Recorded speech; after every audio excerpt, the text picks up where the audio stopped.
155-an ya. 158. 158. Tapi pertama kali saya dipanggil ada Kirambai itu penyanyi pura gitu. Karena saya tahu 2 tahun kita diejek-ejek ya. Oleh banyak orang, kota sampah, kota kotor dan sebagainya. 2 tahun kita mereformasi sampai kita bikin 30 lebih program, menegakkan aturan denda kan, udah kita tegakkan, kemudian infrastruktur kita tegakkan. Sekarang tahun ini berhasil semua RW punya motor sampah. Wow, luar biasa. 1561 RW sekarang punya motor sampah. Kita beli mobil yang sapu-sapu, street sweeper namanya. Kita mulai kampanye biodigester, kita bank sampah juga ditekankan. Kita punya 1.500 petugas kebersihan disebar ke kelurahan, 1.500 pasukan gorong-gorong. Tahun depan akan ditambahi 1.500 petugas yang melihara taman di jalan nanti. Ada yang terus kita upayakan, dan kita ada gerakan pungut sampah, merubah kultur kan, Senin, Rabu, Jumat, dan lain sebagainya. Nah, kombinasi ini kan saya amati tiap hari, ada yang upload foto, ada yang lapor terus, jadi berprogres. Betul. Belum perfect, belum sempurna, tapi dibandingkan di awal 2013 saat saya memimpin itu lompatannya tinggi. Nah, Adipura ini akhirnya hadir. Padahal target kami itu sebenarnya tahun depan. Targetnya harusnya 2016. Ya, targetnya 2016. Ternyata bisa lebih Tahun cepat, 1 ya? tahun merencana, tahun kedua tahun aksi, tahun ketiga tahun hasil. Betul. Ternyata di tahun aksi, alhamdulillah Sudah ada skornya. hasil. Nah, Adipura itu skornya itu ada bawah, tengah, atas. Kita memang baru mencapai bawah lah ya. Sehingga memang masih ada orang mempertanyakan, kok ada beberapa tempat yang kurang optimal. Ya saya kira nggak ada masalah, tapi progresnya kan jauh. Nah, mudah-mudahan dari hari ke hari, insya Allah kita bisa ada di skor tertinggi. Setelah itu saya kunci, ya, dikunci, nggak boleh turun Nggak boleh turun lagi. Jadi makanya saya ingin dikenal jadi wali kota yang meletakkan fondasi. Jangan nanti ganti wali kota turun lagi. Jadi, terus saya bikin sistemnya. Tapi indikatornya apa sih Kang Emil? Maksudnya tadi ada kelas atas, ada tengah, ada bawah. Itu indikator untuk Ya, menentukan- Adipura itu kan pendengar rahasia bukan hanya kebersihan, tapi tata kelola lingkungan. Satu, apakah dia punya peraturan-peraturan yang memastikan tata kelola lingkungan ini baik. Kita kan ada Perda K3 kan, kita ada juga kampanye yang anti kantong plastik. Kita akan launching peraturan Green Building, itu poinnya diperhatikan. Kemudian di titik-titik yang pasar itu juga menjadi poin utama. Jalan-jalan protokoler juga ada yang sangat diapresiasi, ini gerakan masyarakat kalau di yang GPS itu. Betul.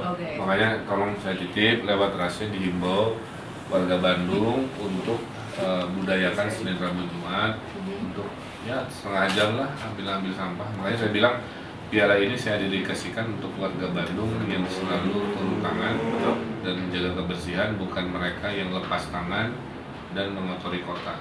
Karena masih ada oknum-oknum seperti itu. Dia duduk di bangku nyaman di Asia Afrika, sampahnya di kolongnya. Iya. Tempat sampahnya cuma semeter dari sekursi. Ini saya usik.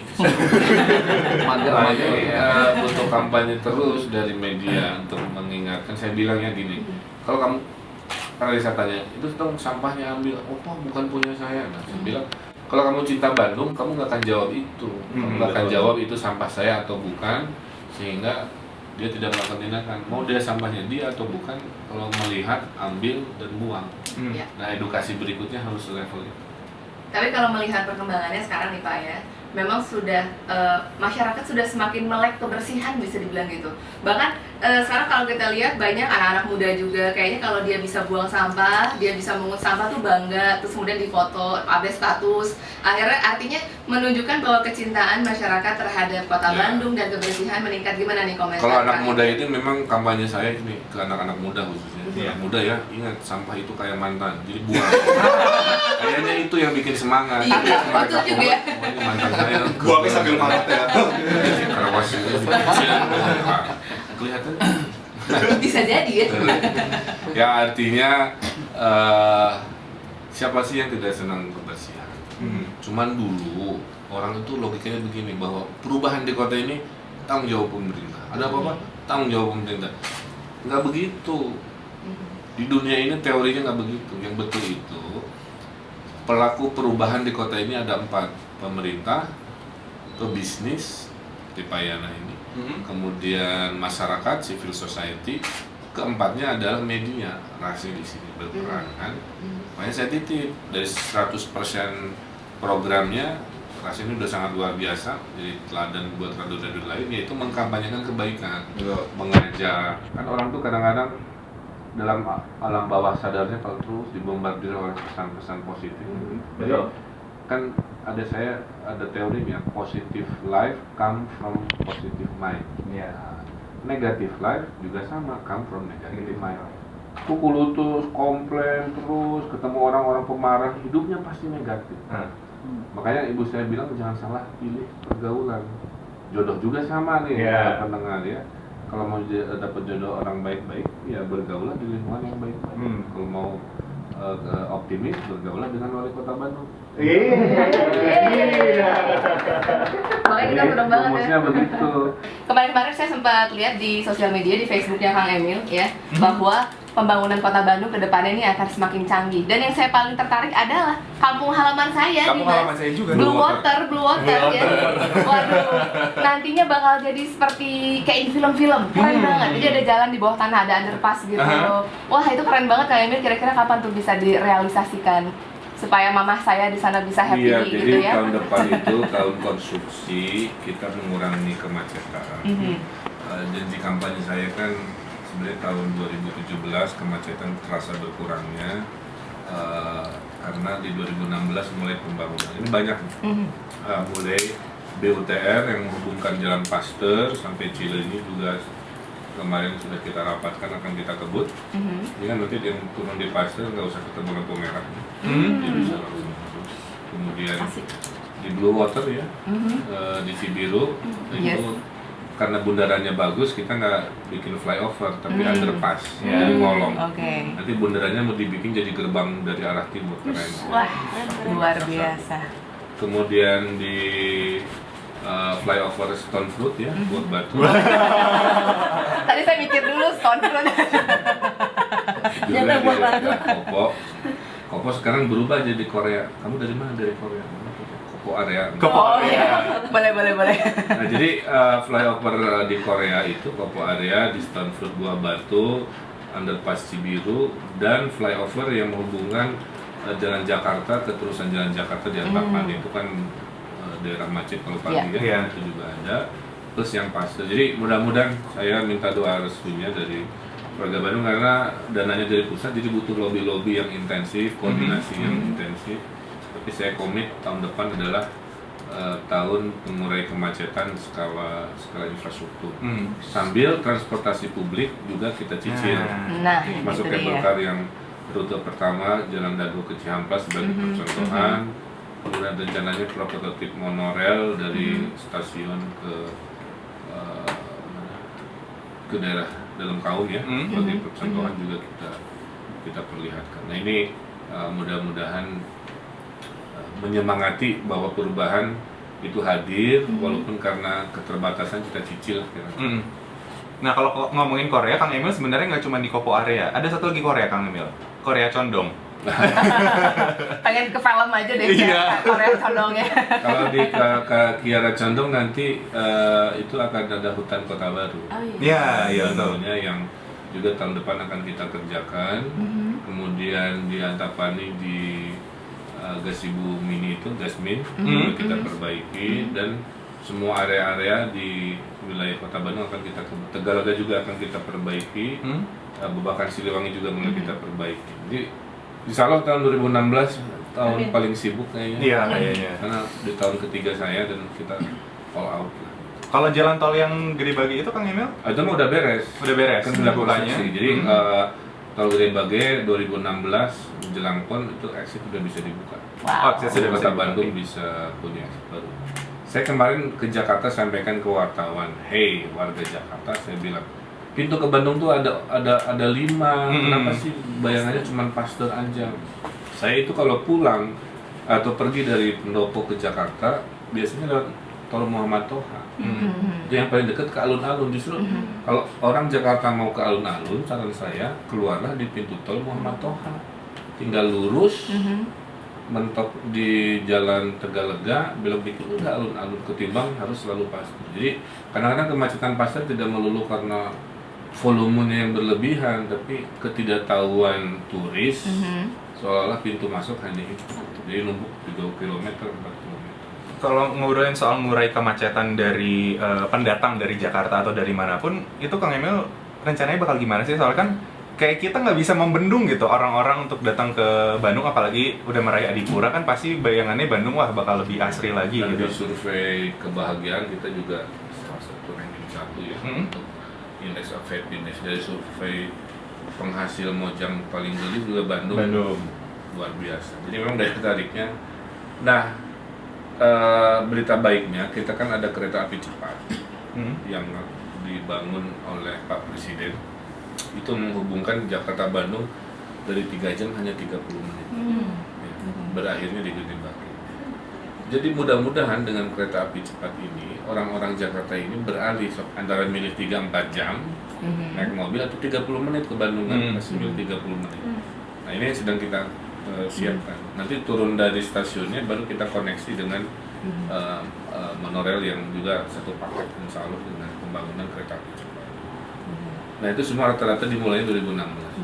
Jadi suatu hari mudah-mudahan berkurang orang naik mobil, tapi bergeser naik kendaraan umum, dan ke Jakarta juga kita tidak full dengan mobil, tapi dengan kereta api cepat. Amin. Nah, yang paling diuntungkan oleh kereta api cepat 30 menit itu yang LDR.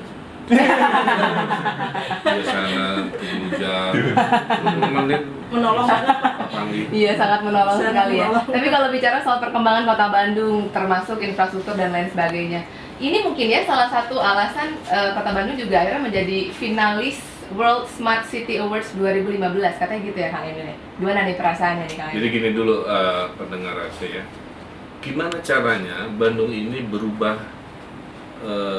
secara permanen? Ya, kuncinya dengan sistem.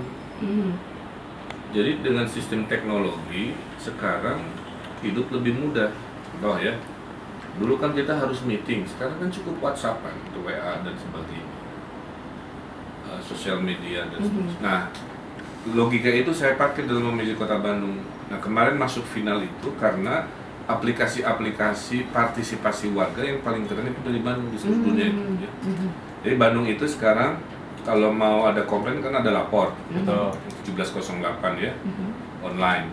Satu komplain, satu halaman bisa dicek. Kedua, kalau warga mau ngasih rapor camat lurah, itu langsung ke SIP Bandung Go ID. Kelurahan mana, pelayanan apa yang dikomplainkan, langsung ngasih skor. Sehingga camat lurah takut oleh skor-skor negatif itu, maka dia berubah menjadi baik kan, karena hasil rekapan itu nanti masuk ke meja saya. Ketiga, kita ada namanya Silakip ya, Bandung Go ID ya. Silakip itu adalah program kerja Pemkot yang jumlahnya ribuan, itu bisa dicek satu-satu. Sekarang aja bisa dibuka, Dinas Pendidikan nanti keluar dari ratusan programnya, kalau diklik keluar nama programnya. Kalau waktu diklik masih warna merah berarti programnya belum selesai.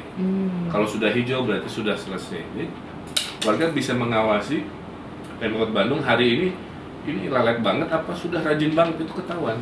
Sehingga akhir tahun saya akan bilang mana dinas-dinas yang titiknya programnya hijau semua berarti udah beres. Tapi yang masih merah-merah, nah mereka saya marahin. Nah, warga bisa lihat. Nah, ini di dunia nggak banyak kayak begitu. Jadi kemarin masuk final itu karena partisipasi warga secara digital dalam mengawasi pembangunan itu yang paling canggih dan paling banyak itu Kota Bandung. Makanya kita masuk 6 besar tuh. Nah, kalau ngobrolin Smart City pasti ada hubungannya dengan Bandung Comment Center itu ya Kang Emil ya. Nah, saya kan juga sebenarnya udah download nih si X-Ijen itu yang kalau saya pencet itu jadi langsung nyambung ke polisi kalau saya ada apa-apa. Nah, teman-teman saya kebetulan belum pada tahu. Ini memang gimana sosialisasinya Kang Emil untuk. Nah, itulah tadi kita ini punya 320-an aplikasi. Nggak semua tahu kan, makanya kembali lagi butuh partnership dengan radio-radio untuk mengkampanyekan itu. Kalau boleh nanti saya bikin sesi khusus ya. Bikin sesi khusus dari 320 itu mana yang warga perlu tahu lah kira begitu. Karena setengahnya kan buat manajemen internal kita ya. Kita lagi bikin aplikasi buat ojek pangkalan. Jadi misalkan Anda lagi di mana, pengen tahu apakah ada ojek di daerah situ yang mangkal, itu bisa juga pesan. Nanti ada aplikasi nunggu bis, ya nunggu bisnya di mana wae kan biasanya kan Teparuguhnya udah ditungguin lama, penuh gitu kan, Nah nanti mah enggak, kita tahu bisnya penuh apa tidak, dia ada di mana sehingga hidup kita bisa produktif. Bulan depan kita launching antri online namanya Q-Smart, ya. Itu untuk semua urusan Pemkot itu ngantrinya online. Pilih puskesmas mana, rumah sakit mana, dinas mana, daftarkan, antri, nanti datang sesuai slot waktunya. Jadi nggak usah untuk dokter jam 9 dia ngantri jam 2 pagi kayak dulu ya. Itu kan buang-buang waktu, udah jauh-jauh dan seterusnya. Ada yang curhat kayak begitu. Udah ngantri jam 2, dapat dokter jam 9, ternyata di Cele apa istilahnya di Serobot, baru dapat jam 2, pulang ke rumahnya macet. Dia bilang 24 jam stres hanya untuk satu urusan. Kan nggak begitu hidup menurut saya. Kali kan ribuan orang banyak itu Bandungnya. Nah si Q-Smart itu nanti antri online. Setelah antri udah tunggu jadwalnya, dia datang dan pas. Nah ini Smart City itu maksudnya itu bukan canggih-canggihan yang sok keren, bukan. Justru Smart City ini berpikir teknologis, membuat hidup kita yang selama ini tidak efisien menjadi efisien. Di Sutami, Kang Emil, kalau kita jalan-jalan keliling Bandung makin banyak bangunan permanen atau semi permanen yang dibangun terlalu dekat ke badan jalan yang mengambil trotoar dan saluran air, sehingga nampak sempit, semrawut dan tidak ada tempat buat menanam pohon dan menyulitkan jalan kaki. Mohon penertibannya, katanya. Gini, problem di Bandung ini kan banyak. Tahun lalu saya ambil keputusan 1.200. Jadi kalau komplain kayak begini, mohon disebutkan lokasinya.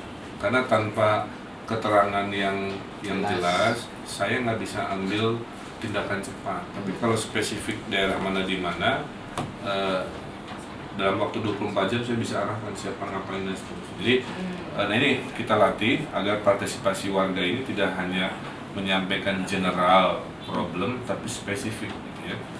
Nanti kayak gini saya cermati, tapi kalau boleh Pak Tommy ya lewat rahasia aja disampaikan di mana kira-kira yang dilihat itu. Karena arahan saya ke Camat Lurah kan sebenarnya sudah sangat detail ya, bahwa di zaman saya Camat Lurah harus lebih gesit, harus banyak ke lapangan untuk membereskan hal-hal yang dikomplainkan seperti itu. Oke, satu SMS lagi yang bakal saya baca, ini dari Aldiansyah Darwin. Selamat siang Kang Emil. Yang saya rasakan dari sudut pandang saya adalah lowongan pekerjaan serta UMK perusahaan yang tidak sesuai dengan ketentuan yang sudah ditentukan, katanya. Saya kerja ke sana kemari, lowongan susah dan lagi sulit menemukan perusahaan yang kredibel dalam menggaji karyawannya. Dalam hal ini saya minta tolong dibantu sebab yang merasakan saya rasa nggak hanya saya aja. Nah ini mungkin berkaitan dengan yang lagi rame Undang-Undang Nomor 78 mungkin Kang Emil. Ya gini, kota Bandung ini kan kota ekonomi yang salah satu yang pertumbuhannya paling cepat ya. Kita tumbuh 8,9%, Indonesia hanya tumbuh 4,7%. Wow. Lebih 2 kali lipat ya. Nah, oleh karena itu saya di 3 tahun terakhir akan banyak fokus ke ekonomi juga, daya beli, kesejahteraan. Sehingga kunci dari kesejahteraan dan ekonomi itu adalah memperbanyak investasi. Makanya reformasi sudah dimulai di Bandung ini. Perizinan sekarang sudah online, jadi daftar izin buat buka usaha online, bayarnya juga online, dokumen izinnya juga dikirim ke rumah. Jadi ini yang mengurangi korupsi besar-besaran karena dikuranginya pertemuan antara warga dengan petugas kan. Nah, diharapkan dengan begitu pertumbuhan perusahaan-perusahaan makin meningkat. Kita ada program 100.000 wirausahawan baru. Juga sama dengan kredit melati yang tanpa bunga itu juga kita lakukan. Poin saya agar peluang kerja tadi bisa meningkat bersatu, mudah-mudahan. Nah kalau ada UMK yang tidak sesuai itu tolong laporkan karena ada mekanismenya. Kalau dia kita hitung mampu, tapi tidak melakukan, kita akan kasih sanksi. Oke. Tapi kalau memang perusahaannya kecil dan belum mampu, biasanya dia mengajukan kompensasi.